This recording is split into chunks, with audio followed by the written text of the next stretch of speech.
Hello everyone, welcome to my channel. Let's prepare IELTS with Neha. आजकल बहुत सारे बच्चे हैं जो इंडिया से बाहर अब्रॉड जाके पढ़ना चाहते हैं। उसके लिए सबसे इम्पोर्टेंट रिक्वायरमेंट है, आपको ये पेपर क्लियर करना पड़ता है। IELTS IELTS का एग्जामिनेशन आपको क्लियर करना ही पड़ता है। इस एग्जामिनेशन के बारे में आज मैं आपको थोड़ा सा बताऊंगी। इस एग्जामिनेशन में 4 मॉड्यूल्स होते हैं: listening, speaking, reading and writing. आप ठीक से सुन सकते हैं कि नहीं, वर्ड्स को कैच कर सकते हैं कि नहीं, वो आपका टेस्ट किया जाता है लिसनिंग मॉड्यूल में। क्या आप ठीक से बोल सकते हैं कि नहीं, फ्लुएंसी के साथ बिना रुके कॉन्फिडेंटली, वो आपका स्पीकिंग के टेस्ट में चेक किया जाता है। रीडिंग में क्या आपके सामने जो इंफॉर्मेशन दी है, जैसे हम अपनी जूनियर क्लासेस में कॉम्प्रिहेंशंस करते थे, ये थोड़ा सा उससे एडवांस लेवल है कि क्या आपके सामने जो इंफॉर्मेशन दी है आप उसको प्रोसेस कर सकते हो कि नहीं, उनको ऑर्गेनाइज करके आंसर्स को मार्क कर सकते हो कि नहीं। एंड लास्टली राइटिंग में आपको 2 टास्क दिए जाते हैं जिसमें आपको लिख के दिखाना होता है कि क्या आप ग्रामेटिकली करेक्ट लैंग्वेज लिख सकते हैं कि नहीं, और आप जो इंफॉर्मेशन उसमें डाल रहे हैं क्या उनमें कोई लिंक भी बन रहा है कि नहीं। तो ये सारे चारों मॉड्यूल्स को स्टार्ट करने से पहले बहुत ज्यादा जरूरी है कि हमें पता हो कि हमें किन किन बातों का ध्यान रखना है। सो आइए शुरू करते हैं। सबसे पहले let us start with listening, कि हमें लिसनिंग में किन बातों का ध्यान रखना है। आई हैव ऑलरेडी रिटन, मैंने कुछ पॉइंट्स पहले से ही लिखे हुए हैं ताकि आपको समझने में आसानी हो। लिसनिंग में सबसे पहले you have to understand varieties of accent. जब आप उनकी रिकॉर्डिंग सुनते हैं तो आप देखते हैं कभी उन्होंने अमेरिकन एक्सेंट में आपको कुछ सुना रहे हैं, कभी ऑस्ट्रेलियन एक्सेंट में, कभी न्यूजीलैंड कैनेडियन एक्सेंट। तो ये सारे एक्सेंट्स आपको मास्टर करने पड़ते हैं। मास्टर तभी होंगे जब आप इसकी प्रैक्टिस करेंगे कंटिन्यूअसली और रेगुलरली। दूसरा, फॉलो द इंफॉर्मेशन टोल्ड। जो भी आपको इंफॉर्मेशन बताई जाती है उसको फॉलो करना है, एक कहानी की तरह सुनना है। बिकॉज जब आप लिसनिंग के मॉड्यूल्स प्रैक्टिस करेंगे आप देखेंगे उसमें 2 या 3 लोग आपस में बातचीत कर रहे हैं, कुछ कॉन्वर्सेशन कर रहे हैं, आपको वो समझना है। और आप आंसर्स तभी मार्क कर सकते हो अगर आपको उनकी स्टोरी लाइन समझ आ रही है कि वो कहना क्या चाह रहे हैं। अदरवाइज आपको सारे ऑप्शन हमेशा कंफ्यूजिंग ही लगेंगे। So it's very important to follow the story which is being told to you. Okay, next is identify specific information. कई जगह आप देखोगे लिसनिंग सुन रहा, कानों में चल रहा है और आपके सामने पेपर पड़ा हुआ है और उसमें आपको कोई फोन नंबर पूछा है, तो वो पहले कोई आलतू फालतू की बातें कर रहे हैं, बट आपने फोकस रखना है कि मैंने फोन नंबर जब बोलेंगे वो मैंने ध्यान से सुनना है और वो अपना आंसर शीट में फिल करना है। So you have to identify specific information कि कौन सी इंफॉर्मेशन मुझे ध्यान से सुननी है। Listen for cues. हमेशा जब वो कहते हैं स्टार्टिंग में आपको कुछ टाइम दिया जाता है, कुछ सेकंड्स दिए जाते हैं कि आप क्वेश्चंस को पढ़ लीजिए और फिर वो आपको सुनाना शुरू करते हैं। तो जब आप क्वेश्चंस पढ़ रहे हैं उसी में आप पहले अंडरलाइन कर लीजिए किसमें मुझे फोन नंबर ढूंढना है, किसमें मुझे नाम पूछा गया है, किसमें मुझे हाउस नंबर पूछा गया है, किसमें मुझे कोई पर्टिकुलर टाइम पूछा गया है, ताकि वो ही क्यूज, वो जो हिंट्स हैं, आप ध्यान से सुने, उनके ऊपर फोकस करें। Then comes speaking.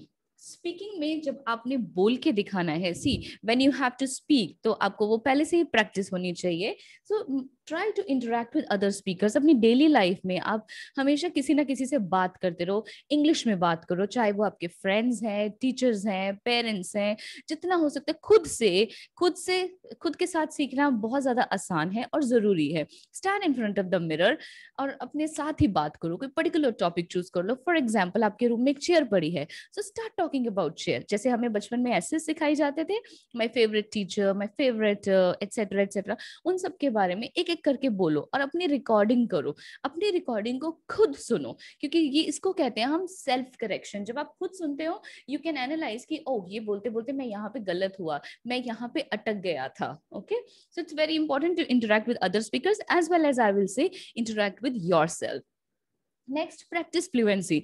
कोशिश करो कि जब मैं बोलूं तो मैं ऐसे अटकू नहीं, मैं फ्लुएंटली बोलूं, फ्लुएंसी मेरी बरकरार रहे इसमें। Next is use complex sentences. छोटे छोटे सेंटेंसेस नहीं यूज करने, जैसे कि राहुल मेरा अच्छा दोस्त है, मैं बोलना चाहती हूँ राहुल मेरा अच्छा दोस्त है और वो गिटार बहुत अच्छा बजाता है, तो मैं इसको 2 लाइन में नहीं बोलूंगी। Rahul is my good friend, he plays good guitar. I have to join this. जब दो सेंटेंसेस को हम ज्वाइन कर देते हैं तो हम उसको कहते हैं complex sentence. Rahul is my good friend who plays guitar very well. ठीक है, सो इस तरह के सेंटेंसेस आपको प्रैक्टिस करने पड़ेंगे। नेक्स्ट, अपनी वोकैबुलरी। वोकैबुलरी मतलब इंग्लिश के नए नए वर्ड्स। जरूरी नहीं है बहुत ज्यादा भारी भरकम वर्ड्स होने चाहिए, वो सिंपल भी हो सकते हैं, बट आपको प्रैक्टिस से ही ये चीजें आएंगी। वोकैबुलरी, एक्सप्रेशंस, फॉर एग्जाम्पल जैसे मैं बोल रही हूँ, मैं बिल्कुल प्लेन एक्सप्रेशंस में नहीं सारी बात कह सकती। जब भी हम किसी से नॉर्मल बात करते हैं, जैसे अभी you can see me frowning, you can see the lines on my forehead, तो ऐसे एक्सप्रेशंस आपके फेस पे आने चाहिए। जब आप एक्सप्रेशंस के साथ बोलते हो तो वो बहुत ही एक नेचुरल वे ऑफ स्पीकिंग लगता है।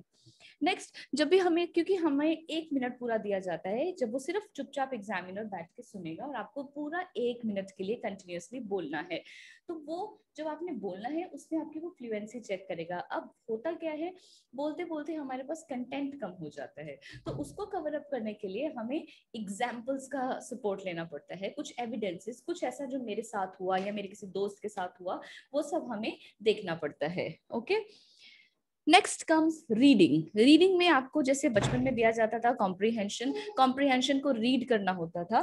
ठीक है, उसमें आपने क्या करना है, उसमें आपने स्किम करना है, इंफॉर्मेशन को स्कैन करना है और ऑर्गेनाइज करना है सारी जो भी आपके सामने इंफॉर्मेशन दी है। स्किम मतलब काफी सारी बातें लिखी है, उसमें से जो मेरे काम की है मुझे वो निकालनी है जो क्वेश्चन के साथ जुड़ती है।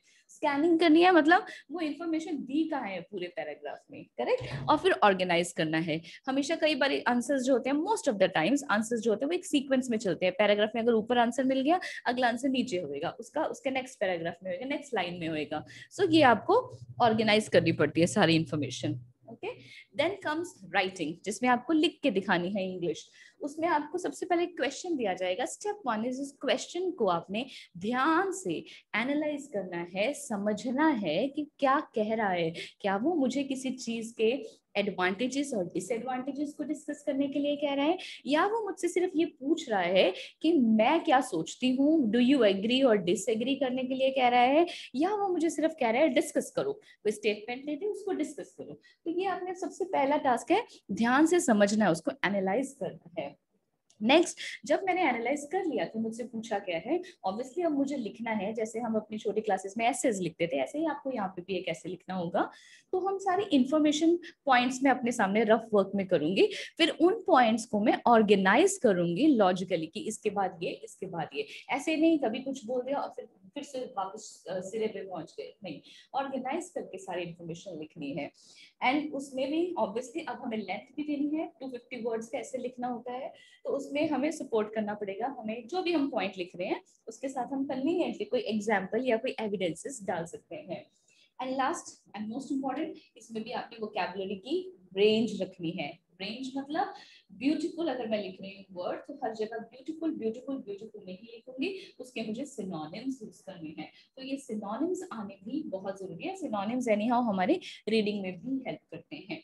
फर्दर इन एक एक मॉड्यूल को लेके मैं सारी वीडियोस बनाती रहूंगी, अपलोड करती रहूंगी। So if you really like the information, kindly hit the like button and subscribe my channel, ताकि आपको डेली के अपडेट्स आते रहें। Okay, thank you very much and have a good day.